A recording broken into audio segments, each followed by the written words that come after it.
once you have those equations, then you're very focused on, I got to get my knowns, and then I got to pull out my equation, right?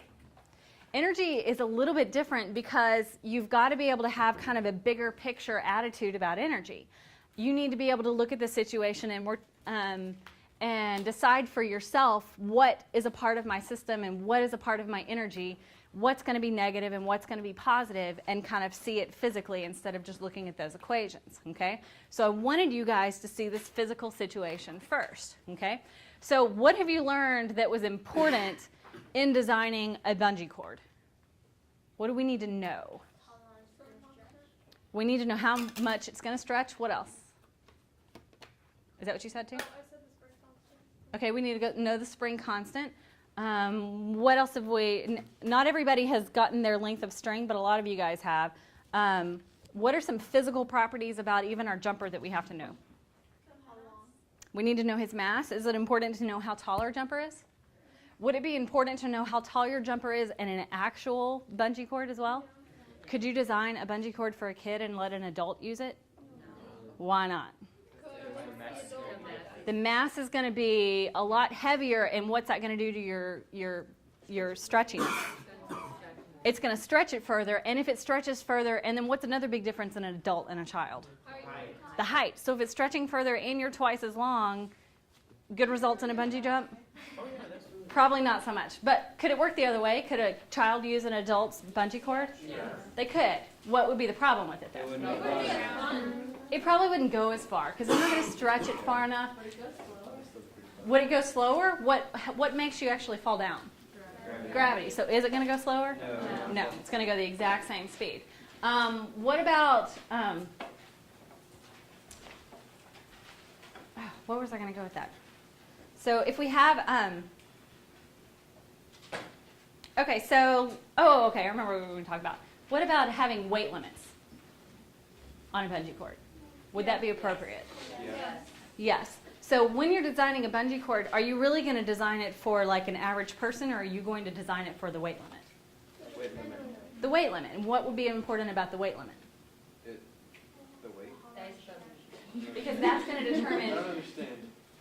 well, okay, well, what does the weight do in your design? Based on the weight, what changes in your design? Your stretchiness. The stretchiness, okay? So if I had someone, if I designed it for, what's a good weight limit for an adult, would you say? Under 200. 60 pounds. 200 pounds? Yeah. Anybody know in here someone that's more than 200 pounds? Yeah. Probably a good many of us know somebody more than 200 pounds. So 200 pounds might be an upper limit for, let's say, a female or a male? Female. A female. It's probably not a good upper limit for a male. We probably know my dad. He might weigh more than 200 pounds, just a little bit. But we need some cushion in there because you don't want to make a mistake, okay? So we do need to design a good upper limit. I bet if you go bungee jumping, they're going to have a different cord for a female than a male for that very reason, because you want to have an appropriate amount of stretchiness. Women tend to be a little bit smaller than the guys, okay? So what changes in a bungee cord design versus a parachute design? Bungee cord is based on a spring. What's a parachute based on?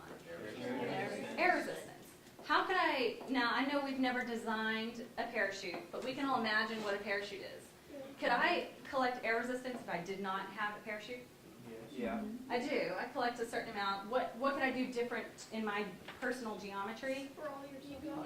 I could sprawl myself out flat. I'd collect more. So if we kind of extrapolate that idea, what would give us more air resistance than a parachute? Something bigger, smaller, taller? An airplane. Bigger, probably. Something that's wider, okay? Could we design a parachute that was big enough for an airplane? Yes. What would we need to do to it? Make it big. Just make it really, really, really big. Would it work? Absolutely. Do they do that? Yes. Kind of. They Space shuttle. They do it in the space shuttle, exactly. They have a parachute for the space shuttle, and that's how it slows down. In the old Apollo missions, anybody ever seen Apollo 13? Yeah. Great. But at the end of that, you can see that little capsule. I don't know what the official name is. When it is falling down, it's actually tied to a parachute, and that's what's slowing down its progress as it hits the Earth. So sure, we can design one. We just need material strong enough to not rip as it's falling, right? Yeah. Okay, so let's talk about energy and how we tie that into the equation. So when we had conservation of energy.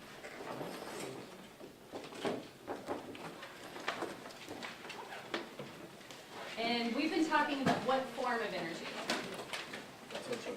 Potential and kinetic, and those are really two forms of what overall type? Mechanical energy. So we're really talking about conservation of mechanical energy, okay? Did you guys write down a formal definition for this yesterday? Because we've talked about like good, just general definitions, but it's nice to have that good formal definition. A couple of you guys have said it anyway. Energy cannot be what? Can't be created, destroyed. We can't, because we can't lose it. It's just going to do what? It's just going to transform. So we're going to say,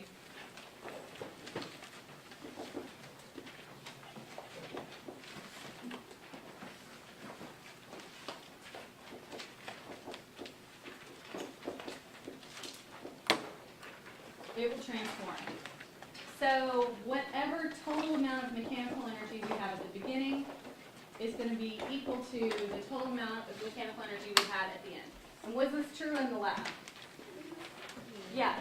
So what was the total amount of mechanical energy we have at the beginning of the bungee jump? It's based on what? Mass, gravity, and height based on your potential energy, okay?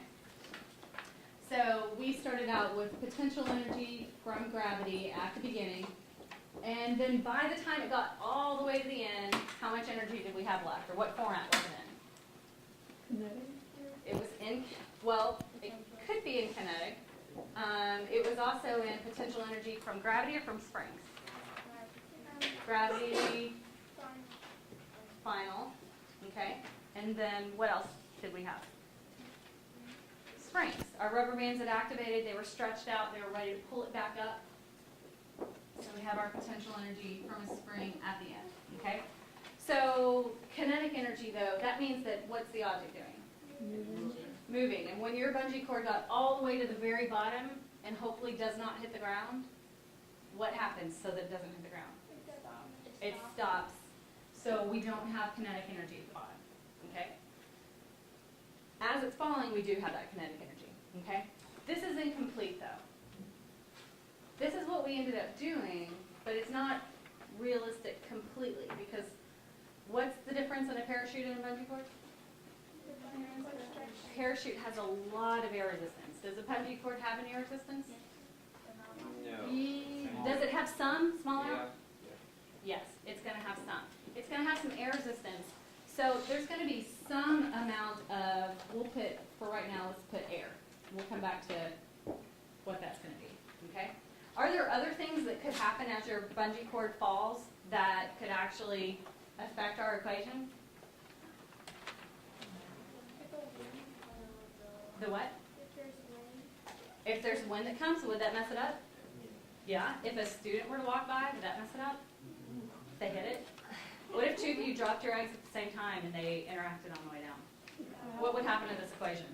It would be different. It would be completely, like, we would have so many problems with that. What if your rubber bands get tangled on the way down? Then it's going to be tangled and not going to work. And, well, now if they get tangled, could they still stretch? Yeah, but what if, let's say, let me grab somebody's rubber bands. The whole way we designed this is what should the rubber bands look like when they are done? They should be nice and stretched out and look like this, right? But what if this one gets caught up in here and when they stretch they look like that? A bit dirty. Is it still going to be bungee cord? Yeah. Yeah, is it going to have the same K value? No. No. So there's some problems in there. So we're going to make sure when we go out and drop them that we're going to kind of try to release them and separate them as much as they can so they don't get tangled on the way down. So there's some issues that can happen even in the drop. What's another part of it that could get tangled? String. How long are your strings so far? Who has a string length? What's your string length? 4 meters? 4 meters worth of string? Is that a lot of string? Okay. Could it get tangled? Tangling is a big issue. Could an actual bungee cord get tangled? Could it? Possible. It is possible, and it's going to affect that whole jump. Now, they're going to have bigger, thicker, wider materials, and probably one of the reasons for that is they don't want that to get tangled, okay? Because it is going to affect the whole thing. use this for then is talk about this part with the air. So